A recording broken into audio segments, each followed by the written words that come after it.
कहानी की शुरुआत में हम एक लड़की को देखते हैं जो रोड के बीचों बीच अपनी जान देने के लिए सड़क पर लेटी हुई है। कुछ ही देर में इस रोड पर एक गाड़ी आ जाती है। यह लड़की जैसे ही उस गाड़ी को अपनी ओर आता देखती है तो एक दर्दनाक मौत के डर से वो अपना इरादा बदल लेती है और वो सड़क से उठकर किनारे पर चली जाती है। तब वो गाड़ी वाला इंसान भी इस लड़की की मदद के लिए नहीं रुकता। वो इसे नजरअंदाज करके आगे निकल जाता है जैसे उसने कुछ देखा ही नहीं हो। इस लड़की का नाम लीसा है। लीसा की जिंदगी बिल्कुल भी ठीक नहीं चल रही। दरअसल आज लीसा की बेटी का जन्मदिन है, लेकिन अब उसकी बेटी इस दुनिया में नहीं रही। तब हम देखते हैं कि जो गाड़ी कुछ देर पहले लीसा को इग्नोर करके आगे निकल गई थी, उसे अपनी गलती का एहसास होता है। इसलिए वो आदमी अपनी गाड़ी रिवर्स करके लीसा के पास आता है। गाड़ी के अंदर बैठा एडम नाम का आदमी लीसा से पूछता है, क्या तुम ठीक हो? जिस पर लीसा जवाब देती है, हाँ मैं ठीक हूँ, मुझे कुछ नहीं हुआ। इस पर उस आदमी ने लीसा को बताया कि इस सुनसान इलाके से शहर काफी दूर है, इसलिए अगर तुम चाहो तो मैं तुम्हें शहर तक लिफ्ट दे सकता हूँ। लीसा मान जाती है और फौरन उसकी गाड़ी में बैठ जाती है। सफर के दौरान एडम लीसा से पूछता है कि तुम अकेली इस सुनसान जगह में क्या कर रही थी? लीसा ने एडम को बताया कि आज मेरी बेटी का जन्मदिन है, जिस वजह से वो आज मुझे बहुत याद आ रही है, पर बदकिस्मती से वो अब इस दुनिया में नहीं रही और अब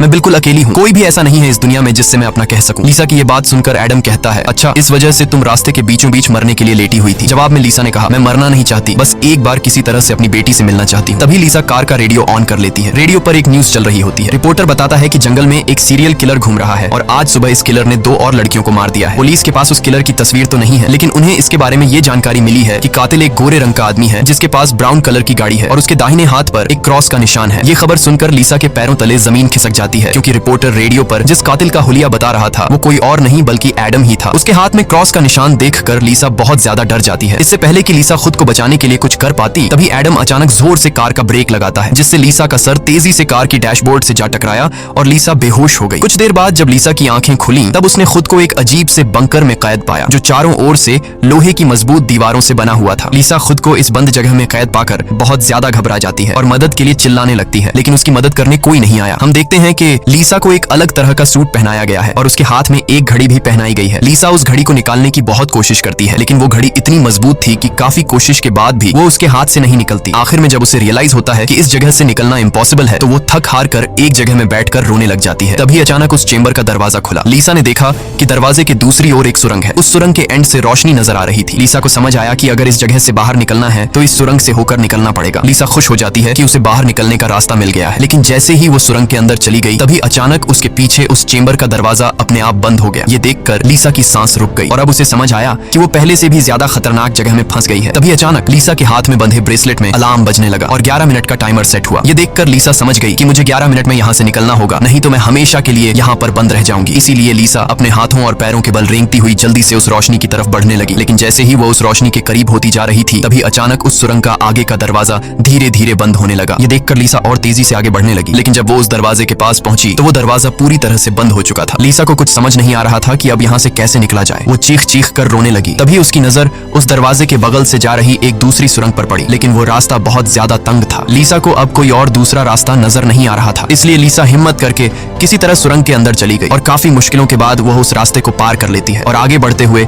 एक ऐसी जगह पर पहुंच जाती है जहां एक प्लेटफॉर्म की तरह 2 रास्ते बने हुए थे। एक रास्ता ऊपर से जा रहा था और दूसरा रास्ता नीचे से। लीसा को कुछ समझ नहीं आया और वो ऊपर के रास्ते को चुनती हुई घुटनों के बल आगे बढ़ने लगी, लेकिन थोड़ा आगे जाते ही नीचे का फ्लोर ऊपर उठने लगा। अगर वक्त रहते लीसा वहां से नहीं निकल पाई तो नीचे का रास्ता उसे ऊपर चिपकाकर मार देगा। लीसा डर के मारे तेजी से आगे बढ़ने लगी। वो उस जगह के बीच बस पिसने ही वाली थी कि तभी इस सुरंग के एंड तक उसका हाथ पहुंच जाता है और जैसे ही वो रास्ता पूरी तरह से बंद होने वाला था, लीसा अपनी जान बचाकर वहां से निकलने में कामयाब हो जाती है। खुद को कुचलने से बचाकर वो एक सुकून की सांस लेती है, लेकिन उसे पता नहीं था कि अब उसके लिए मुश्किलें और भी बढ़ने वाली हैं, क्योंकि आगे का रास्ता और भी ज्यादा खतरनाक है। तभी उसके घड़ी में अलार्म बज उठा। ये अलार्म बता रहा था कि आधा समय बीत चुका है और अब उसके पास सिर्फ 5 मिनट बाकी है। इसीलिए वो अब फिर से आगे बढ़ने लगी, जहाँ उसे थोड़ी दूर जाते ही रास्ते में कोई इंसान लेटा हुआ दिखाई दिया। लीसा जब उसके करीब आई तो उसने देखा कि वो कोई जिंदा इंसान नहीं बल्कि एक जली हुई डेड बॉडी है जिसकी हालत बहुत खराब है। उस लाश के हाथ पर भी वैसी ही घड़ी बंधी हुई थी जैसी लीसा के हाथों पर बंधी थी। लीसा को समझ आ गया कि ये इंसान भी मेरी तरह इस सुरंग से निकलने की कोशिश कर रहा था, लेकिन वो यहाँ से निकलने में कामयाब नहीं हो सका और मारा गया। मतलब यहाँ से निकलना इम्पॉसिबल है। इस डेड बॉडी को देखकर लीसा की यहाँ से निकलने की बची कुची उम्मीद भी टूट गई, लेकिन उसने किसी तरह हिम्मत जुटाई और इस डेड बॉडी को साइड पर करके आगे बढ़ने लगी। जब वो घड़ी की तरफ देखती है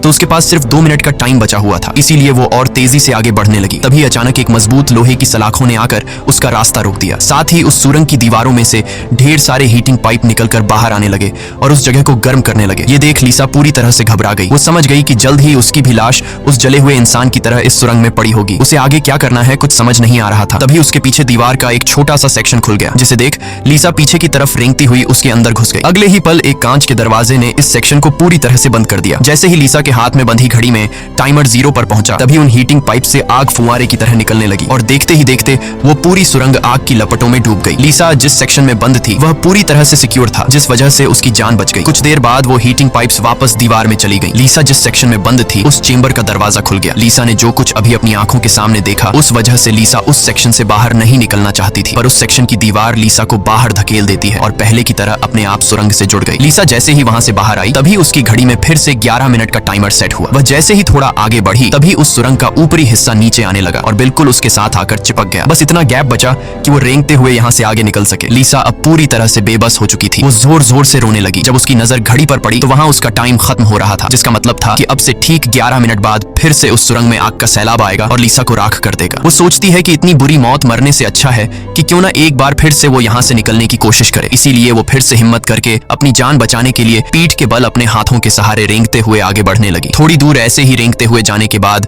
वो सुरंग खत्म हो गई और आगे पानी का एक टैंक आ गया। लीसा बहुत ज्यादा थक गई थी और प्यास ने उसका बुरा हाल कर दिया था। वो इसी तरह लेटे हुए हाथों की मदद से पानी पीकर अपनी प्यास बुझा लेती है। जब उसने अपनी घड़ी की तरफ देखा तो अब सिर्फ 8 मिनट रह गए थे। अब पानी के अलावा उसे कोई और दूसरा रास्ता नहीं दिखा, इसलिए वो एक लंबा सांस लेते हुए पानी में ही उतर गई। पानी में उतरने के बाद टैंक काफी बड़ा था। उसे अब समझ नहीं आ रहा था कि किस तरफ जाना है। वो यहाँ वहाँ पानी में निकलने का रास्ता ढूंढने लगी, मगर उसे कोई भी निकलने का रास्ता नहीं मिला। दूसरी तरफ जहाँ से वो इस टैंक में उतरी थी वह रास्ता भी बंद हो चुका था। अब उसकी सांस भी खत्म होने लगी थी। तभी टैंक में से ऊपर की तरफ एक दरवाजा खुल गया। लीसा जल्दी से उस दरवाजे से होते हुए ऊपर निकल आई। बाहर निकलते ही उसने जोर जोर से सांसें ली और आगे का रास्ता तय करने लगी। लेकिन लीसा बहुत ज्यादा थक चुकी थी। आगे बढ़ना उसके लिए बहुत मुश्किल हो रहा था और कुछ ही देर में भारी थकान की वजह से लीसा की बीच रास्ते में ही आंख लग गई। लेकिन तभी लीसा के कानों में किसी के चीखने की आवाज गूंज उठी। वहां और भी कोई था जो मदद के लिए पुकार रहा था। उसकी आवाज सुनकर लीसा के अंदर बचने की एक उम्मीद जाग उठी, इसीलिए वो जल्दी से उस आवाज का पीछा करने लगी। अचानक एक जगह उसके ठीक नीचे एक दरवाजा खुला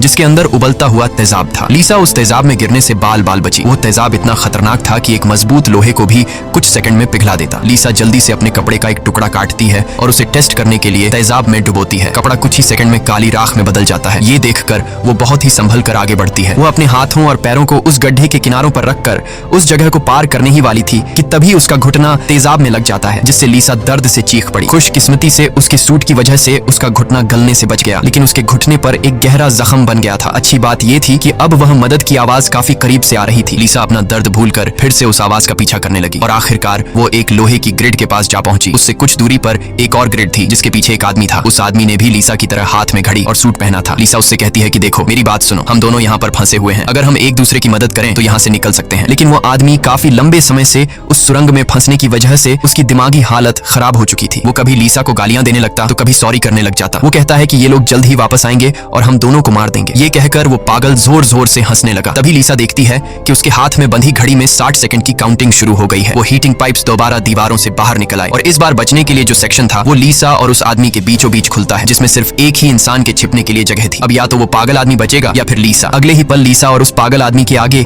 जो लोहे की ग्रिड थी वह हट गई। ये दोनों तेजी से उस चेंबर की तरफ भागने लगे और दोनों एक साथ चेंबर तक पहुंचे, जिसके बाद ये दोनों एक दूसरे को मारने लगे। उस बीच कभी लीसा उस पागल आदमी को चेंबर से बाहर निकाल देती तो कभी वो पागल आदमी लीसा को बाहर धकेल देता। लेकिन आखिर में जैसे ही वक्त खत्म होने वाला होता है लीसा उस आदमी को लात मारकर चेंबर से बाहर कर देती है। वो आदमी लीसा को पैर से पकड़कर बाहर निकालने की कोशिश करता है। तभी 60 सेकंड खत्म हो गए और उस चेंबर के शीशे के दरवाजे ने उस आदमी का हाथ काट दिया। दर्द से वो आदमी चिल्ला उठा। तभी लीसा की नजर उस आदमी के हाथ पर पड़ी जिस पर क्रॉस का टैटू बना हुआ था। उस टैटू को देखकर लीसा समझ जाती है कि ये आदमी कोई और नहीं बल्कि उसे कार में बेहोश करने वाला सीरियल किलर एडम है। अब लीसा की सारी कंफ्यूजन दूर हो गई। पहले लीसा को लग रहा था कि एडम ने इसे यहाँ कैद करके रखा है, लेकिन उसकी ये सोच गलत थी क्योंकि एडम बेचारा तो अब खुद मौत के मुंह में था। इतने में ही लीसा की घड़ी पर 11 मिनट का वक्त पूरा हो गया और उन हीटिंग पाइप्स से निकलती तेज आग ने कुछ ही सेकंड्स में एडम को राख में बदल दिया। अपनी आंखों से एडम की इतनी भयानक मौत देखकर लीसा डर के मारे कांपने लगी। कुछ देर बाद सेक्शन के अंदर एक छोटे सुरंग में से एक रोबोट आता है। वह एक बहुत ही भयानक सा स्कल था। ये रोबोट लीसा को कोई नुकसान नहीं पहुंचाता बल्कि उसके तेजाब से जले हुए घुटने को ठीक कर देता है। लीसा ने उससे पूछा कि वो कौन है और उसे यहाँ क्यों लेकर आया है। जवाब में उस रोबोट के मुंह से एक टूल निकलता है और वो टूल लीसा के सूट के साथ कनेक्ट हो जाता है। उस टूल की मदद से लीसा को फ्लैशबैक की सारी बातें याद आने लगती हैं, जब वो कार में एडम के साथ थी और उसे एडम की सच्चाई का पता चलने पर एडम की उसके साथ झड़प हो गई थी। उस दौरान एडम ने लीसा पर चाकू से सीने पर वार किया और कार से बाहर फेंक दिया था। उसी पल लीसा को आसमान से उसकी ओर आती एक सफेद रोशनी दिखाई दी थी, जिसके बाद लीसा वापस प्रेजेंट में आती है। लीसा को अब एक बात समझ आ जाती है कि उन एलियंस ने ही दरिंदे एडम से उसकी जान बचाई थी। थी और उसे यहाँ लाए थे, लेकिन वो उसे यहाँ क्यों लाए थे ये बताए बिना ही वो रोबोट वहाँ से निकल गया। लीसा ये भी समझ जाती है कि ये लोग जो भी हैं वे उसे मारना नहीं चाहते, बस उसे इस गेम को पार करना होगा, तभी वो यहाँ से निकल पाएगी। लीसा अब आगे का रास्ता तय करने उस चेंबर से बाहर आ गई। एडम का कटा हुआ हाथ भी वहाँ पर पड़ा हुआ था। उसी समय लीसा को उस कटे हाथ पर टाइमर के नीचे कुछ सिंबल्स दिखाई दिए। लीसा उन सिंबल्स का मतलब समझने की कोशिश कर ही रही थी कि तभी एक घूमता हुआ पंखा उसकी ओर आने लगा। उसे देख लीसा अपनी जान बचाने के लिए पीछे हटने लगी और उससे बाल बाल बचती हुई एक छेद से ऊपर की सुरंग में चली गई। तभी अचानक उसे सुरंग के ऊपर से किसी के चलने की आवाज सुनाई दी। वो आवाज एक जगह पर जाकर रुक गई। उस जगह पर सुरंग का ढक्कन खुला और उसमें से एक भयानक सा क्रीचर उतरा, जो देखने में तो इंसान था लेकिन जानवरों की तरह घुरा रहा था। उसका शरीर पूरी तरह से जल चुका था और उसकी आंखें सफेद पत्थर की तरह चमकदार थीं। तभी लीसा की नजर उसके कटे हुए हाथ की तरफ गई। उसका कटा हुआ हाथ देखकर लीसा समझ गई कि वो कोई और नहीं बल्कि एडम है, जो जलने के बाद एक राक्षस में बदल चुका है। अब वो लीसा को मारना चाहता था। एडम की आंखें जल गई थीं, इस वजह से वह लीसा को देख तो नहीं सकता था पर वो सुन सकता था। लीसा चुपचाप धीरे धीरे आगे बढ़ने लगती है, लेकिन तभी उसकी घड़ी के फर्श पर टकराने से एक हल्की सी आवाज गूंज उठी, जिससे एडम को उसकी भनक लग गई और तेजी से लीसा को मारने के लिए उसके पीछे आने लगा। लीसा उसके हाथ लगने ही वाली थी कि तभी लीसा एक पतली सुरंग से उस पार चली गई। एडम को कुछ नजर न आने की वजह से वह उस जगह को पार नहीं कर पाया। लीसा उस सुरंग से आगे बढ़ती हुई एक ऐसी जगह पर पहुंची जहां उसके पास आगे जाने के लिए दो रास्ते थे। लीसा को कुछ समझ नहीं आ रहा था कि किस रास्ते को चुनना चाहिए। वह बहुत सोचने के बाद जब उसे कुछ समझ नहीं आता तो वह एक अंदाजे से लेफ्ट वाले सुरंग में घुस जाती है। सुरंग के बाहर एक कमरा था जिसकी चारों ओर कांच की दीवारें थीं। उन दीवारों पर लीसा को उसके पैदा होने से लेकर अपनी बेटी को जन्म देने तक की सारी यादें दिखाई दे रही थीं। वहां लीसा ने यह भी देखा कि किस तरह उसकी लापरवाही की वजह से उसकी बेटी की जान चली गई। लीसा अपनी बेटी को याद करके बहुत रोने लगती है। तभी उसने देखा कि ऊपर छत से एडम फिर से उसके पीछे आ रहा है, लेकिन लीसा उससे अपनी जान छुड़ाकर एक दूसरे सुरंग में पहुंच जाती है, जहां उसने कुछ ऐसा देखा जिससे उसकी खुशी का ठिकाना नहीं रहा। उसने देखा कि उस सुरंग के खत्म होने पर बाहर नीला आसमान चमक रहा है। अपनी आजादी को इतने करीब से देखकर लीसा में दोबारा हिम्मत आ गई, लेकिन उस सुरंग को पार करने के लिए उसे एक कंटीले रास्ते से होकर गुजरना पड़ेगा। अब सिर्फ 60 सेकंड का टाइम बचा हुआ था। अगले ही पल हीटिंग पाइप्स भी दीवार से बाहर निकल आए, जो 60 सेकंड्स खत्म होते ही उस जगह को आग से भरने वाले थे। लीसा बिना टाइम जाया किए इन कांटेदार तारों के नीचे से जाने लगी, जिससे वो कांटेदार तार उसकी बॉडी में घुसकर लीसा की पीठ बुरी तरह से काट देते हैं। लीसा बहुत ज्यादा तकलीफ में होती है और उसके पीठ से बहुत ज्यादा खून निकलने लगता है, लेकिन लीसा खुद की परवाह किए बिना धीरे धीरे आसमान की तरफ बढ़ने लगी। तभी पीछे सुरंग में चेंबर खुला, जिसमें एडम झट से जाकर छिप गया। अब कुछ ही देर में आग का सैलाब आने वाला था। खून से लथपथ लीसा बाहर निकलने की कोशिश में थी, लेकिन बहुत ज्यादा खून बहने की वजह से अब आगे बढ़ना उसे मुश्किल हो रहा था। उसकी आंखें धुंधली हो रही थीं। तभी 60 सेकंड्स खत्म हो गए और अगले ही पल वहां आग बरसनी शुरू हुई। उससे पहले कि वो आग का सैलाब लीसा को भी अपनी चपेट में लेता, लीसा के ठीक नीचे एक द्वार खुला और वो नीचे एक चेंबर में जा गिरी और बेहोश हो गई। थोड़ी देर बाद जब लीसा की आंख खुली तो उसने देखा कि वो फिर से उसी जगह पर आ गई है जहां से उसने बढ़ना शुरू किया था। यानी अब तक उसने जितनी भी मेहनत की यहाँ से निकलने की, वो सारी जाया चली गई। ये देखकर लीसा अब पूरी तरह से टूट चुकी थी। तभी वो रोबोट उसकी मरहम पट्टी के लिए दोबारा आ जाता है। लीसा ने उसे मरहम पट्टी करने से रोका, क्योंकि वो दोबारा ये सब दोहराने के लिए तैयार नहीं थी। उसने रोबोट से कहा कि वो अब सिर्फ मरना चाहती है। उस रोबोट ने लीसा की बात मान ली और उसके मुंह से एक इंजेक्शन निकलकर लीसा के शरीर की तरफ बढ़ने लगा। तभी लीसा को एडम के हाथ पर बने हुए निशान याद आ गए। वो समझ गई कि जरूर वो निशान यहाँ से बाहर निकलने का रास्ता बताते हैं, इसलिए वो अपने खून से दीवार पर एडम के हाथ पर बने हुए निशान बनाने लगी, जिसे काफी गौर से देखने के बाद लीसा को पता लगा कि ये तो एरो है जो यहाँ से निकलने की डायरेक्शन बताते हैं। जैसे कि पहला एरो लेफ्ट साइड की तरफ मुड़ा हुआ था, जिसका मतलब रास्ते में आने वाली पहली 2 सुरंगों में से उसे लेफ्ट साइड वाली सुरंग के अंदर जाना चाहिए। दूसरे नंबर का एरो राइट साइड की ओर मुड़ा हुआ था, यानी पहली सुरंग को पार करने के बाद जब फिर से एक साथ 2 सुरंगें आएंगी तब राइट साइड वाली सुरंग के अंदर जाना चाहिए। उसे लगा कि जरूर मेरे हाथ की घड़ी के नीचे भी इसी तरह के सिंबल्स बने होंगे जो यहाँ से बाहर निकलने की डायरेक्शन बताते हैं। ये समझते ही लीसा ने उस रोबोट से उसके जख्मों को ठीक करने को कहा। जख्मों की मरहम पट्टी होते ही वो एक नई उम्मीद के साथ फिर से इन टनल्स में निकल पड़ी। लीसा पहले भी इन सुरंगों से गुजर चुकी थी, इसलिए वह बड़ी आसानी से उन सुरंगों को पार करते हुए आगे बढ़ने लगी और उस तेजाब से भरे गड्ढे के पास जाकर रुक गई। वहां उसने अपनी घड़ी को तेजाब में जलाकर उसे अपनी कलाई से अलग किया। उसकी कलाई पर भी ठीक वैसे ही सिंबल्स थे जैसे एडम के हाथ पर थे, बस उनमें थोड़ी बहुत चेंजिंग थी। लीसा उस जली हुई घड़ी को अपने हाथों में लिए हुए आगे बढ़ने लगी और उस जगह पर पहुंच गई जहां उसने पहली बार इन 2 टनल्स में से लेफ्ट वाले टनल को चुना था, लेकिन सिंबल्स के मुताबिक सही सुरंग राइट वाली है। वो जल्दी से राइट वाली सुरंग में चली गई, जहां आगे जाकर उसे 2 और सुरंगें मिली जिनमें सही सुरंग लेफ्ट वाली थी। इसी तरह लीसा अपने हाथ पर बने निशान की मदद से हर बार सही रास्ता चुनकर आगे बढ़ रही थी, लेकिन तभी एक बार फिर से एडम उसके पीछे पड़ गया। यहाँ लीसा समझदारी से काम लेते हुए एडम को गुमराह करने के लिए एक सुरंग के अंदर अपनी घड़ी फेंक दी और खुद दूसरी सुरंग में छिपकर बैठ गई। एडम घड़ी की आवाज का पीछा करते करते दूसरी सुरंग में घुस गया। एडम के जाते ही जब लीसा ने अपनी कलाई पर बने सिंबल्स चेक किए तो उसे पता चला कि उसने एडम को जिस सुरंग में भेजा था वही सही सुरंग थी। ये देखकर लीसा बहुत ज्यादा परेशान हो गई। अब लीसा के पास कोई दूसरा रास्ता नहीं था, इसलिए वो धीरे से एडम जिस टनल में था वो भी उस टनल में घुस गई। ये टनल काफी अजीब सा था, ऐसा लग रहा था कि ये टनल जैसे किसी बड़े जानवर का पेट हो। लीसा धीरे धीरे आगे बढ़ने लगी। थोड़ा सा आगे जाकर उसने देखा कि उसकी घड़ी सामने पड़ी हुई है, लेकिन एडम भी वहाँ पर मौजूद है। एडम अब चूंकि देख नहीं सकता था, इसलिए लीसा चुपके से उस घड़ी को उठा लेती है। पर तभी घड़ी में 60 सेकंड्स बचे होने का अलार्म बजने लगा, जिसकी आवाज से एडम को लीसा की भनक लग गई। वह दोबारा लीसा का पीछा करने लगा। उससे बचने के लिए लीसा जिस रास्ते से आई थी उसी रास्ते से वापस भागने लगी। उस वक्त लीसा की घड़ी में 60 सेकंड्स का काउंटिंग शुरू हो चुका था और सुरंग से हीटिंग पाइप्स भी निकल आए थे। साथ ही सुरंग में बचाव चेंबर भी खुल चुका था। लीसा जल्दी से उस चेंबर में जाकर छिप गई। एडम भी वहां तक पहुंच जाता है, लेकिन अब काफी देर हो चुकी थी, क्योंकि उस चेंबर को शीशे के दरवाजे ने बंद कर दिया था। यहाँ लीसा एडम को चिढ़ाने के लिए उसे मिडिल फिंगर दिखाती है, पर बदकिस्मती से इस बार आग बरसाने वाले हीटिंग ट्यूब्स आग बरसाए बिना ही अंदर चले गए, जिसके बाद चेंबर का दरवाजा भी खुल गया और अगले ही पल एडम लीसा पर टूट पड़ा। लीसा भी खुद को बचाने के लिए एडम से लड़ पड़ी और उस शैतान के सर को अपने पैरों से दबाने लगी। पीछे से चेंबर की दीवार भी लीसा को आगे की तरफ धकेलने लगा, जिससे उस शैतान एडम का सर कुचल गया और फाइनली लीसा को एडम से छुटकारा मिल गया। लीसा अब अपने रास्ते पर आगे बढ़ने लगी, जहाँ आगे चलकर उसे वापस 2 रास्ते मिले। उसकी कलाई पर बने सिंबल्स के मुताबिक उसे राइट वाले सुरंग से जाना था और ये उस भूल भुलैया की आखिरी सुरंग थी। लेकिन तभी लेफ्ट वाली सुरंग से एक लड़की बाहर निकल आई। उसे देख लीसा की आंखें खुली की खुली रह गईं और वो रोने लगी, क्योंकि यह लड़की कोई और नहीं बल्कि उसकी बेटी नीना थी। नीना के मरने के बाद से लीसा ने जीना ही छोड़ दिया था। उसकी बस यही एक ख्वाहिश थी कि वो किसी तरह नीना से मिल पाए और आखिरकार आज उसकी ये ख्वाहिश भी पूरी हो गई। नीना ने अपनी माँ लीसा से कहा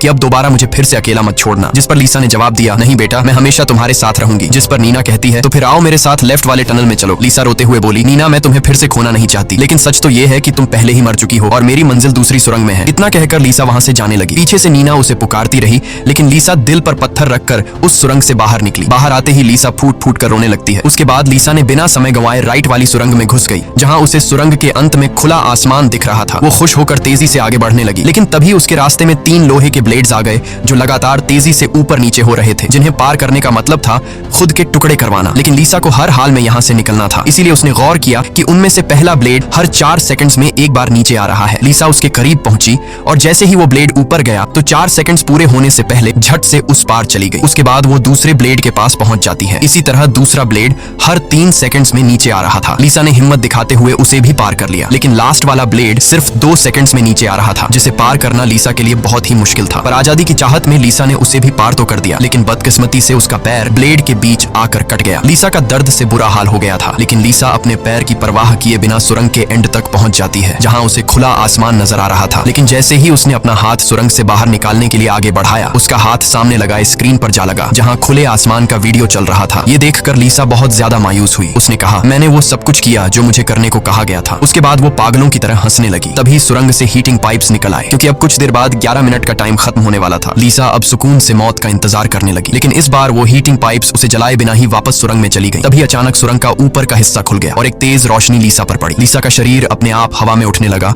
और उस रोशनी में समा गया। थोड़ी देर बाद जब लीसा की आंख खुली तो उसने खुद को एक झरने के किनारे पाया, जिसे देख लीसा के चेहरे पर मुस्कान वापस लौट आई। वहां पर नीना भी मौजूद थी। लीसा ने नीना से पूछा, क्या मैं मर चुकी हूँ? इस पर नीना ने कहा, तुम्हारा शरीर एक बार नहीं बल्कि अब तक कई बार मर चुका है। लीसा ने फिर से पूछा कि अब यहाँ मुझे क्या करना है? जिस पर नीना ने जवाब दिया, यहाँ तुम्हें बस जीना है और कुछ नहीं करना। यहाँ हमें पता चलता है कि जिस जगह पर लीसा अब मौजूद थी वो जगह दुनिया नहीं बल्कि कुछ और ही थी और किसी स्वर्ग की तरह खूबसूरत थी। इस फिल्म की शॉर्टकट एक्सप्लेनेशन ये है कि लीसा जब एडम के साथ कार में सफर कर रही थी, तब एडम ने लीसा पर चाकू से वार करके उसे मार दिया, जिसके बाद वह सीधा नरक पहुंची। वहां उसके पाप धुल गए और एंड में वह स्वर्ग जा पहुंची। इसी के साथ ये कहानी खत्म हो जाती है। अगर वीडियो आपको अच्छी लगी हो तो हमारे चैनल को सब्सक्राइब और वीडियो को लाइक कीजिए।